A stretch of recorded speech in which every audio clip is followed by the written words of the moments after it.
But he has a poem he's written to his side chick. His side chick. Here you go, babe. Go ahead. But go ahead. Say. Okay, let me talk about her for a little bit. Because she wakes me up, she puts me to bed. She doesn't try to play games with my head. She makes me happy. She don't make me sad. She don't do nothing to piss me off and make me mad. She takes my troubles and she puts them on hold. I don't have to prove my love to her with diamonds and gold. I wrote this poem so people can see just how much she means to me. Food.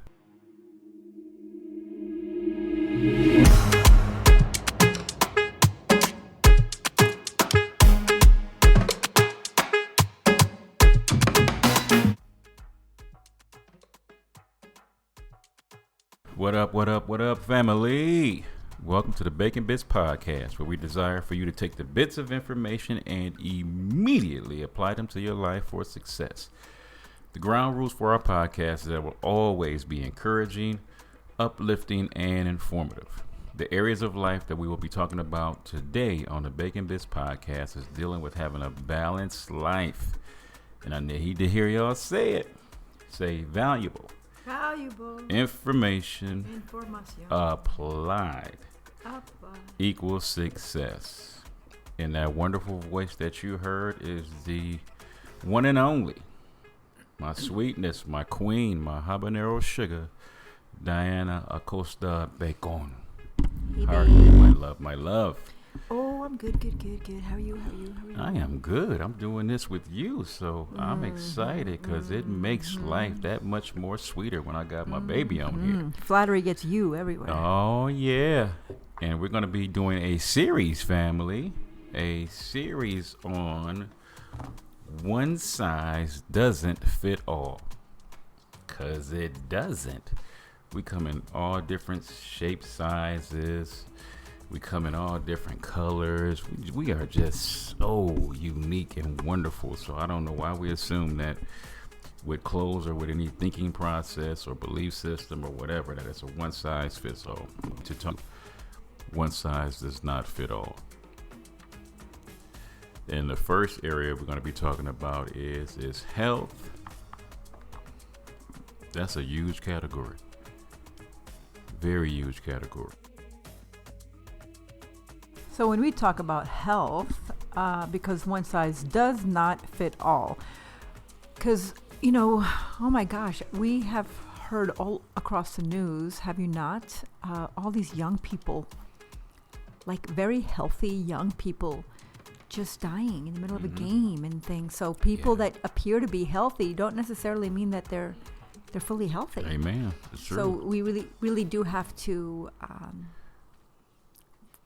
I don't know, maybe figure out what it is that is good for our body. Yes. Our style, our type, our life, our lifestyle, all of that, and what fits not just for the moment, but something sustainable, ideally. I'm a huge anti-diet person because I think we need to maybe adjust our the way that we eat. Yes. And train our palate to eat something healthier if we have been trained. A lot of people grew up latchkey kids who just kind of whatever was in the cabinet kind of food, which like that's what they're used to. They want fast food because maybe that's what they grew up with because maybe both parents worked or they had a single parent and that's what they crave. That's what their comfort stuff is. So they have to kind of retrain to want something different. Yeah. And it's the thing about all of the fast food restaurants we have in the world now. It is like ridiculous. Where it used to be like maybe, I always think back in the day, it was Wendy's, Burger King, and McDonald's. They might have had some other little ones, but that was the main, chain restaurants for hamburgers. But nowadays, oh my God, it is overwhelming how many hamburger restaurants we have. Less known, all of the chicken restaurants and all the other fast food chains that are out there. And it's because we are such instant gratification people, that's what makes the restaurants business flow the way it does, because we want right here, right now. And at times, and most of the time, that stuff is terrible for us. But I know I personally have a craving for it all the time. Mm-hmm. And mostly all those fast food places you're talking about, babe, are here in the States. Mm-hmm. Because you can go to Europe and you do not see a lot of fast food places when you travel in different parts of the world. And even when I grew up, I grew up in Yorktown Heights in New York. And the only fast food joint we had was Burger King. That is all. Yeah. We had no other joint. We had like 3 pizza joints, but that's New York. So, of course, we had pizza joints. But that was pizza restaurants. There was pastas. There was food. There was a whole bunch of stuff. But we only had one, Burger King, and that was where everybody hung out. Mm-hmm. We didn't eat there, but we hung out there. So, yeah, let's talk about one size does not fit all. So we're talking about health, and zoning on health. So when we're talking about health, we're not really talking about diets. Right. We're talking about health. So maybe the diet in which you choose for your personal health is one geared towards, for instance, some people, when you think of, I want to get healthy, they automatically assume it's just weight loss. Right. And it's not necessarily always for weight loss. Yeah, right. It could be maybe like a low sodium for blood pressure. Yes, maybe your blood pressure is too high, or maybe your blood pressure, mine was so low, they were telling me to suck on salt licks and stuff. Right. So mine was so low, yours was high. Yeah. So it was a matter of, I just didn't put salt in the food and I cooked it just, at the table. And sometimes maybe for diabetes, and people assume it's just candy. It's not the candies, it's the carbohydrates, right? So adjusting our diet / the way we eat to have better health if you are on the verge of being or already are diabetic. A lot of us, I know as we age, I want to get stronger. Right. I want to get stronger. I want my balance to be better. I know in the Brain Injury Alliance of Arizona, there's a class. It's called Think Fast. I think it's called Think Fast. And it's so you have to prepare, like in physical therapy. I remember you have to prepare. Right. They would push me down. I had no balance because my brain tumor was on my cerebellum, and they kept pushing me down, and I would just be crying. And they say you have to learn. You have to know the steps, and think of them. Yeah. How to get up. Mm-hmm. So when you fall, it's not a matter of if you will fall at some point in your life. Yeah. You have to have enough strength and know the steps to get back up safely. Yeah. As a woman, I'm sure a lot of men out there feel the same way, but as a woman, I can tell you one of the biggest things for my health, whether it be mental health and emotional health and stability, is self-defense. Mm-hmm. I wish they had more self-defense classes for women, and especially like disabled women and elderly women. Like, how can we defend ourselves when we're not as strong as we used to be? There is health for mindfulness. Health. There's a diet and health for mindfulness. There's one specifically for women. There's some specifically for men. Right? There's some in our middle age. Our middle age nowadays is about 35, 40. Let's be real. Because if they say people live till they're 74, I think a man's lifespan is average 74 to 76, and a woman's is 78 to like 80. We're done past. Yeah, we got more ahead of us than we do behind us, babe. Other way around. Yeah, we have more behind us than we do ahead of us. So live your life. Yeah. So, and in the process of doing that, I mean, it's just like this is why it means the world to me, especially with my brothers.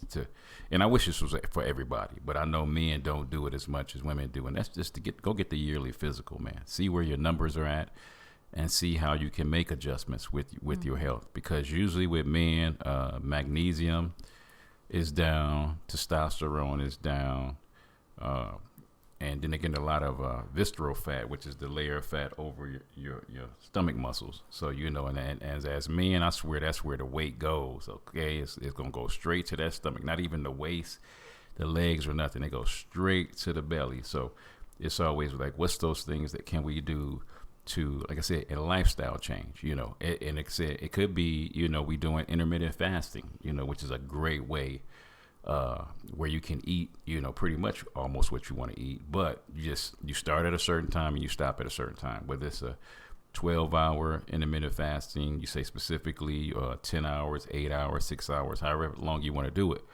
But it's just knowing that, you know what, I can only eat between these time frames because I am really trying to optimize my health. And that's the cool part about doing this health journey is the fact that, you know what is best for me, for the way I'm built and the size that I am.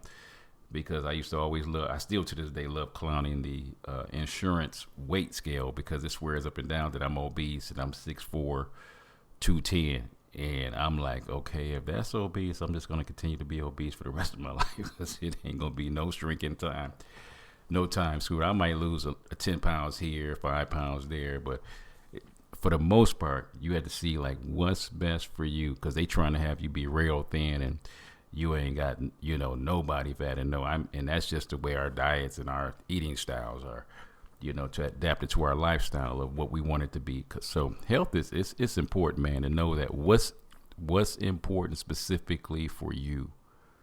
Yeah, and that visceral fat you're talking about, there's some studies that show that is specifically, and that could be, you know, I'm wrong about 10,000 times a day, and this might be 10,001. But what I have read and what I have heard is the visceral fat really is brought on by high cortisol. So that's stress levels. Yeah. So our stress levels are high because it's hard to live in this world. We need like how many jobs, and we're barely getting by. The cost of things are extremely higher than they used to be. So people make excuses that I can't eat healthy because it's too expensive. But if you stop buying all the trash food, you know, it might be different. Right. And I know that for us, what I do probably 3 to 4 times a week, if not more, probably more like 5 times a week, is a 16 8-hour fast. Right. So that means you stop eating for 16 hours, which is, it sounds insane. A lot of people are like, I can never do that, but yes, you can. Yeah, you can. So if you eat at 5 o'clock at night dinner, for instance, that just means you're eating breakfast at 9 in the morning. That's not a big reach at all. Right. So in the morning, especially if you have kids, by the time you get them, you know, dressed and at the door, you're barely having a cup of coffee while you're driving, right? Right. Or if you don't have kids, you go to work, whatever it is, it's completely possible to do a 16-hour fast, because when there's something about your body when it hits the 16-hour mark that it goes into a ketosis, so it starts burning more fat in our body, and it helps us kind of amp if it's for weight loss, and it helps our body internally heal, because you're giving your body a break from consumption. And there's a lot to be said with allowing the body space and time to heal, because it takes a lot of energy to digest food. Yeah. And especially processed food. So when we don't consume too much, it allows our body to do some of that healing. And there's been a lot of studies out there with types of fasting, and a lot of people have helped. They have healed certain illnesses. Yeah. Certain illnesses through fasting, because of the sheer fact that your body has time to heal itself. Yeah. You know, so that's one of the biggest things that everybody in this world probably has to deal with is stress. High levels of cortisol in their systems, and what that's doing to our body. It's wreaking havoc on our body and our thoughts and our sleep and our relationships. We don't sleep well. We're cranky.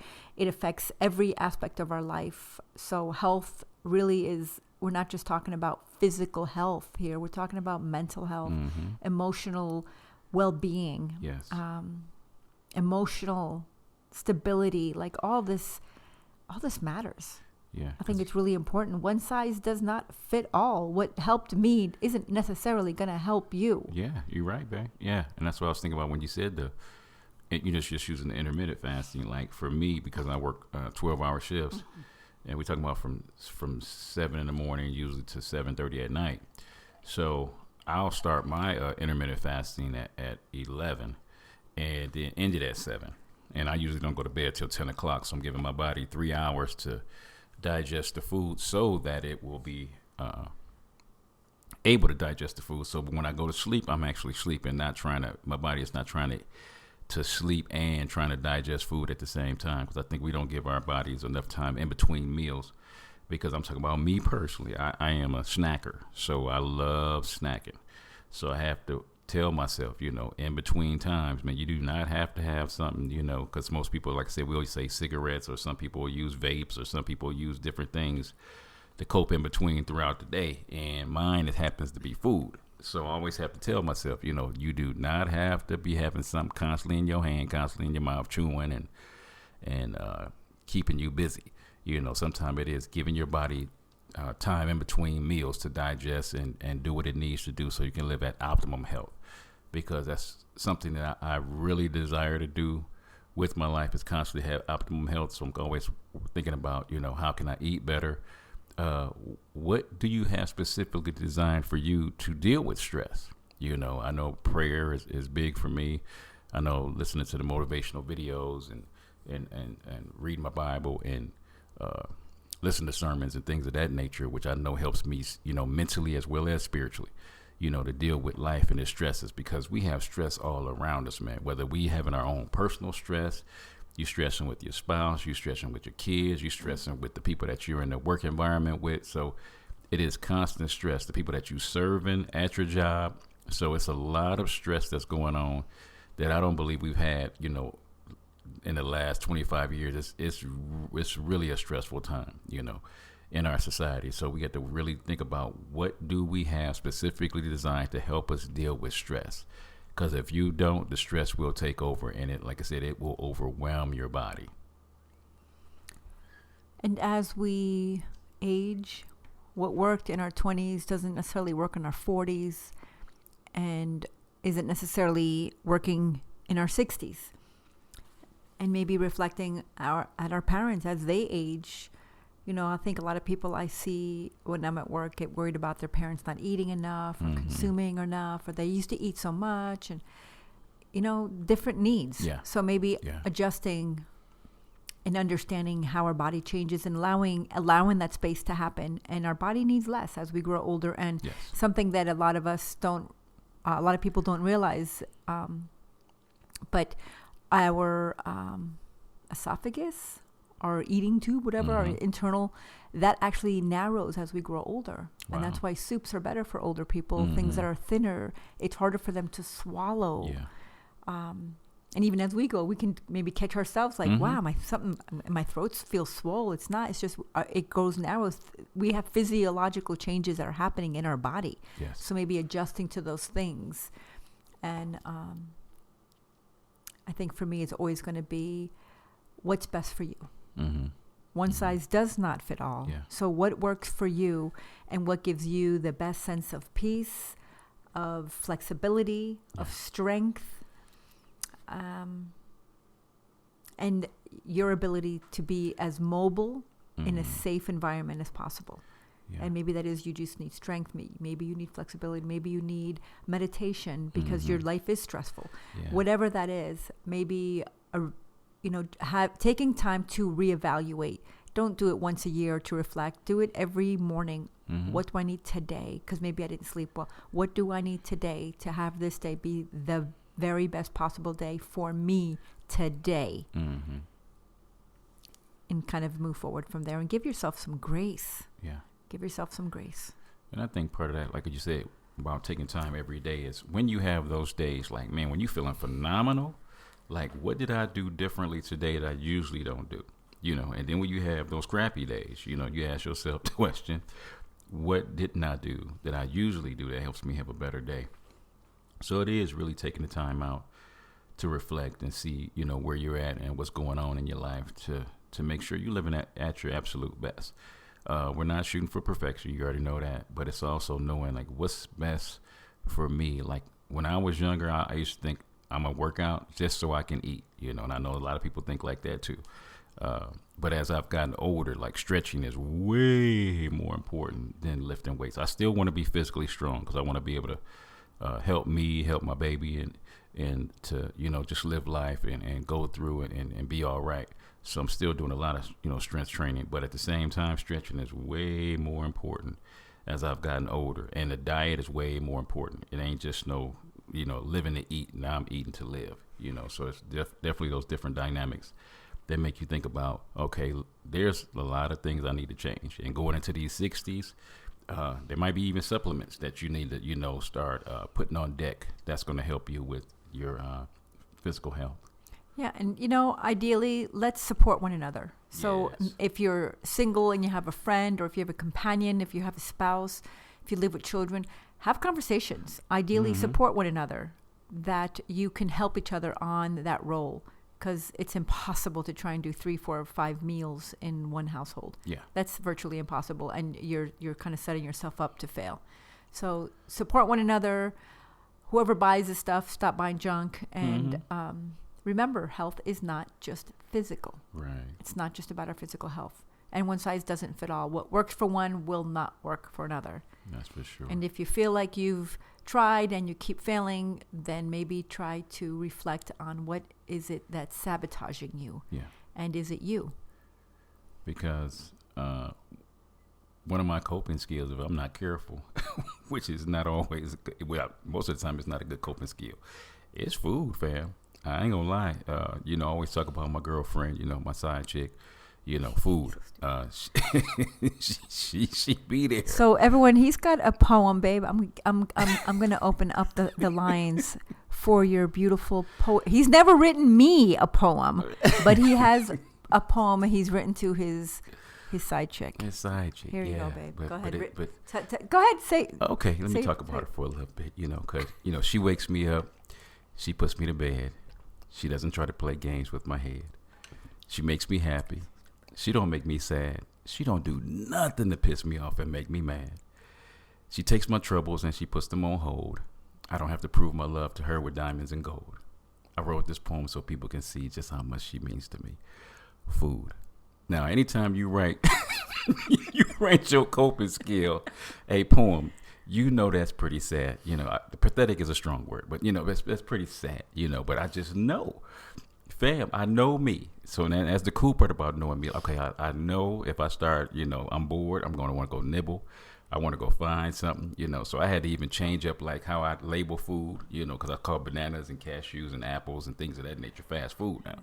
So that's really helped me out. And if we don't purchase, which we don't for the most part, let me say the most part, we don't purchase junk food because if it's in the house, I'm going to eat it.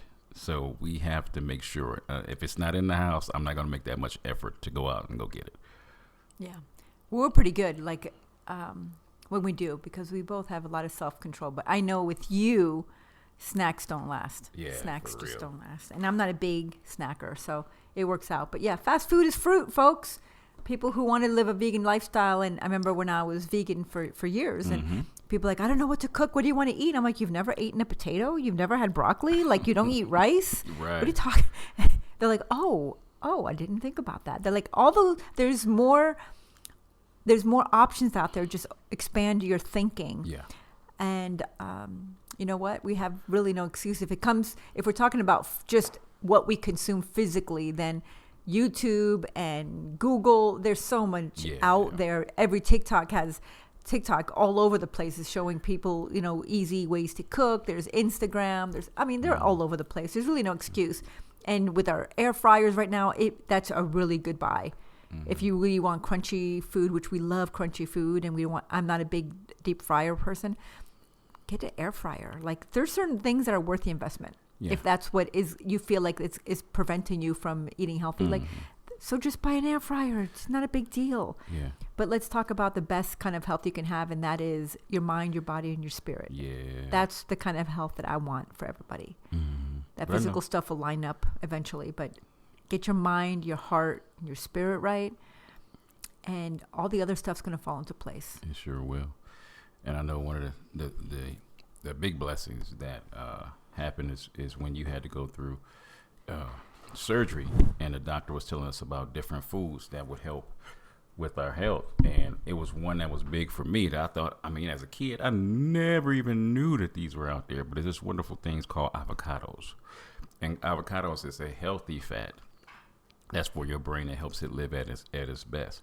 So there are even foods out there that will help you have even better brain power if you are out there and you need. So you know what, my brain is not functioning at its top capacity, and so what things can I do to help my body be even better. And avocados is one of those healthy fats that's out there that I've grown to love, and I eat 3 or 4 times a week to say, you know what, I want my brain to be healthy, because I don't want to wait to the last minute when I'm at the end of my life and be like, man, I wish I'd have done more things to help my brain with brain strength and brain power. So avocados is definitely one of those things I would highly suggest.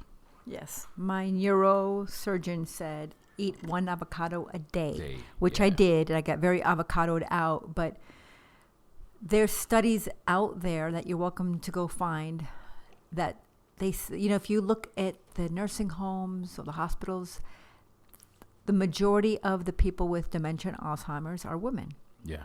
And they say it's because women tend to do low-fat diets. Mm-hmm.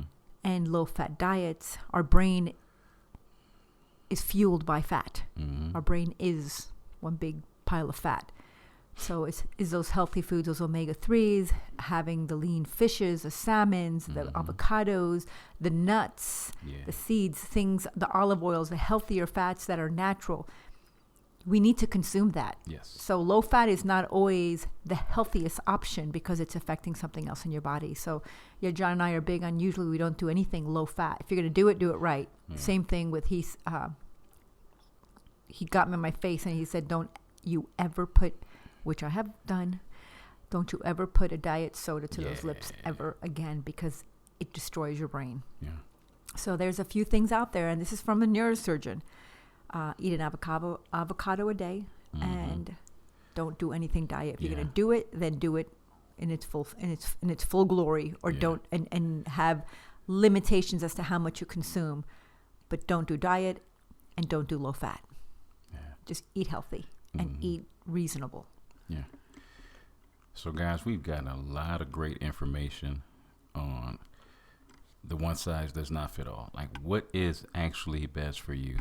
Fam, we really do want you to take time out to really go get checked out. I'd say get that yearly physical, brothers especially, I'm going to tell you.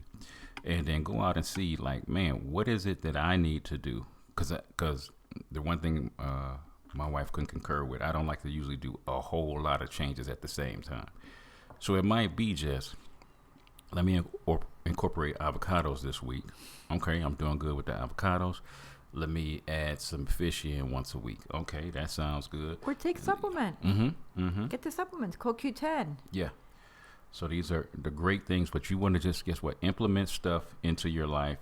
If you're a person like myself that don't want to do a whole drastic overhaul, guess what? Let's start with the few things. Let me start stretching in the morning. Okay, that could be a great one. Let me start, monitoring how much sleep I'm getting every night. Because, family, we need to get sleep. That brain needs to rewire itself and get some rest. So you really want to think about, how much sleep do you need specifically for you? I know I need 6, but they say you should have 8. So you ask yourself, what specifically do I need to operate at top capacity for me? Because I want to live a very good quality of life. Quantity is all on God, but the quality, man, we get to determine how we live our best life. And so dealing with that health, it includes everything. So you are a whole person. So don't just hit it from one different dynamic, but hit it from all different and see what's best for you. Sidebar, talk to your family. You might feel great. You might be young in your 20s, and if you've had a history of some family illness, get ahead of the game. Yes. Talk to your family and adjust your life accordingly. Yeah. Because and you got to know, because it usually really does run in the family. I know my dad died of cancer of the esophagus, so he smoked. So I said I ain't gonna smoke. His liver was damaged because of the alcohol. I can't drink. My mom has high blood pressure, so I really work hard at. And my blood pressure was definitely starting to get up there, and I found a supplement. I can't even say the name of it. I can spell it, but I can't say the name of it. And it's the sticky bean stuff it's over in Japan, I believe. They eat the sticky beans, and it works wonders for your blood pressure. So I put it on the podcast at the end to let y'all know, but it's a great supplement for me, and it brought my blood pressure down from the 140s over 90s to like barely up to 120 over low 80s, like 81, 82. So it's amazing that it's a supplement, and it's healthy for you. And this is always big for me. I'm talking about this is huge for me. What is the side effects of the medication you're about to take? That I'm talking about, y'all don't understand. Like that I'm consumed with that.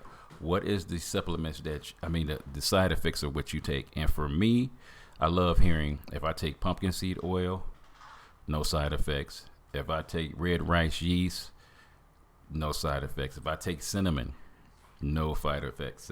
No side effects, excuse me. But it's always something of amazing. So I'm not going to try to say this, but I'm going to spell it out for you. So NATTOKINASE. Let me spell it one more time. It is NATTOKINASE.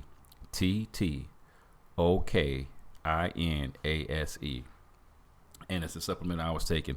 And it was because of my wonderful sister-in-law, my love sister. Sister-in-love. Yeah, sister-in-love, Tatiana. And she said, I think they had recommended it to us for like weight loss, I think, to lose a couple of pounds. But it ended up being cholesterol. Oh, yeah, for cholesterol. And it has been a humongous blessing for blood pressure for me.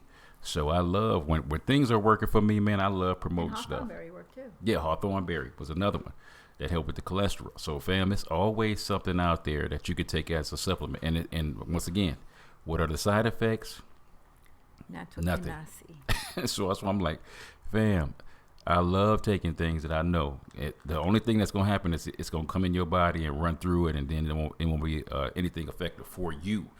But family, I love taking stuff that I know ain't going to be no side effects. It's more natural for you, and it's going to help you live your best life. Now, we are not medical professionals, That's but true. This is just a suggestion that has worked perfectly for John Bacon, Yes. because one size does not fit all. That's right. That was just a suggestion of what worked for him. Yes. And the same thing with my King of the Forest for men's testosterone. I highly suggest that. The Desert Alchemist website, go on there. We'll have that on the podcast link. Yeah. So that's a great one, So when things are working for me, man, I will promote these products, and soon we'll be getting, sponsors that will sell these products through. Yes. But fam, it's always something out there that can help you be a better person. And I don't care if whether we're getting paid for it or not. We just want to be people that love people and want to help them live their best life. And these are some of the things that have worked for us that we love promoting. Yes, and we both take the Desert Alchemist. I take lion's mane, and I will scream it from the mountaintops. Yeah. In less than 1 year, I was out of my wheelchair and into my walker, and I've been in my walker since. Yes. Very rarely. I think I've been in my wheelchair twice in the last year. Mm-hmm. And it's because I started taking lion's mane from Desert Alchemist about 3 times a day. Yeah. 3 to 6 times a day, honestly, I started taking it. And Hernan Castro is the founder, and we will forever highly recommend him, because indeed. We have really gotten we've gotten healthier. And we've seen the difference. And honestly, my whole family's on it now, because I'm living testament as to the products working. So family, we've given you a lot of information. And the cool part is, dabble in a little bit of all of it. Check it out and see what works for you, because one size does not fit all. Family, this is your boy John Bacon, along with my beautiful queen. We love you. We don't want nothing but the best for you. In Jesus' name, God bless. All right, what's up, family? It's your boy John Bacon from the Bacon Bits Podcast. Thank you so much for your support, likes, and ratings. Please don't just listen, but rate me, follow me, and subscribe. This is an amazing way to offer free support. My beautiful queen and I have some books that we have written for your growth. So the first book we have is a workbook, actually. It's called Healthy Relationships, and this is a workbook through the lens of faith. because what makes a relationship healthy or unhealthy? So this workbook is designed, it's a 12-week, it's a biblically grounded course, and every week has a few different principles. So if some of our principles, some of our topics that we're covering are respect, cultivating security. And this is not just between a husband and wife. This is between parents, between siblings, between friends, between your bosses, employers. So it's really important, and everyone deserves a healthy relationship. And also we have The Balanced Life by John Bacon. It covers how to be prosperous in your finances, relationships, your health, your mind, and your spirit. So you can pick that up on Amazon, also on audiobook. And we also have The Unraveling, a creative healing journal, pinings, poems, prayers, and ponderings of my precarious life. I've had a testimony of, I've had 2 brain tumors and 2 brain surgeries, and I'm super grateful, but I'm still grieving the process of healing. And this is part of the process. In this book, you have devotionals, you have prayers, and you have some ponderings. And in between these pages, there's a space for you to also be prompted to paint and to create your own, or maybe you want to write something in these books. This is part of your creative healing journal that we get to walk through together. And you guys can just head over to Kingdom Servants First. Kingdom Servants, the number 1, st.com. And you can purchase all 3 of these books. Thank you for your support, your love, and your contributions. God bless.